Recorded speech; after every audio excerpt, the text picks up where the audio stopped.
Hi guys, thanks for tuning in today.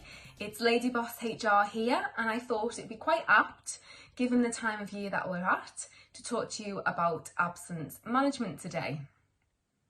So I don't know about you, but we are certainly finding over at 1HR that our clients are reporting lots of absence from their staff, whether that be trying to still manage the pandemic and isolation periods.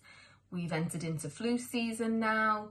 People are back mixing, so we're getting other nasty stomach viruses. Whatever it is, we do seem to be seeing a spike in absences, which we tend to always see this time of year. So I want to talk to you about how you manage that absence. And look, a lot of people don't manage absence particularly well in an organisation. You don't have to be a big organisation to have good absence management processes in place. But let me just talk you through what you should do as a bare minimum, and it just really will help you get through this winter period and manage absence more effectively in your business.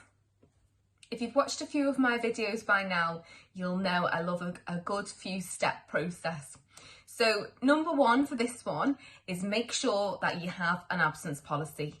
You've got to have an absence policy. You can't just make it up as you go along. You have to be consistent. And that is probably HR's favourite word, that and things being grey. But it's about being consistent. So make sure you've got a policy as your number one. Make sure it's very clearly defined how you are going to manage the absence and what the employee needs to do to notify you of the absence. One thing I would absolutely ensure that you do is ask them to phone you, the line manager, but they phone rather than text, rather than getting their mum or their boyfriend or their girlfriend to phone or their pet dog. They phone in person to let you know why they're sick and how long they're going to be off for. Number two, track the absence. It's really, really important that you do ensure that you record any absences that your employees have. You need to keep that record. You need to manage the process. And as you know, I am the founder of 1HR, so I am obviously going to recommend that you track the absence via a HR information system.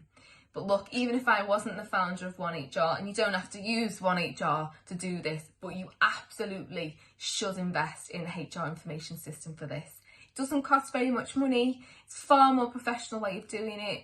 Removes the human error and makes sure that you can really run some informative reports as a consequence. So track the absence, keep on top of it, maintain that consistency. Number three, the return to work interview. This is really important, and a lot of line managers don't do this. They either can't be bothered doing it or they forget to do it, and it is a really important part of the absence process. And the reason for it is that we're not managing an absence for an employee because we think that they have not genuinely been ill. We're managing the absence because A, we want to make sure that they're fit to return back to work. They may not be. They may be on some sort of medication that we need to be aware of, particularly if they are managing, say, machinery or their job requires them to drive. We need to ensure that we've got the right certification if we need it. Have we got that self-certification, or do we need the doctor's note? Have we got that ready to send over to payroll? And it's that checking, it's that making sure that that person is okay. It's also an opportunity, if you need to, if this person has got high absence levels, to have that conversation. And it may be that there's an underlying root cause to the problem. And ultimately, when you are managing an absence, that's what you're trying to eradicate. You're trying to look what the root cause of that problem is. Somebody could just have a really bad run of absences, where they just keep getting a cold, or you may find sometimes they get a cold, they come back too early, they get the cold again. And this is where common sense must prevail.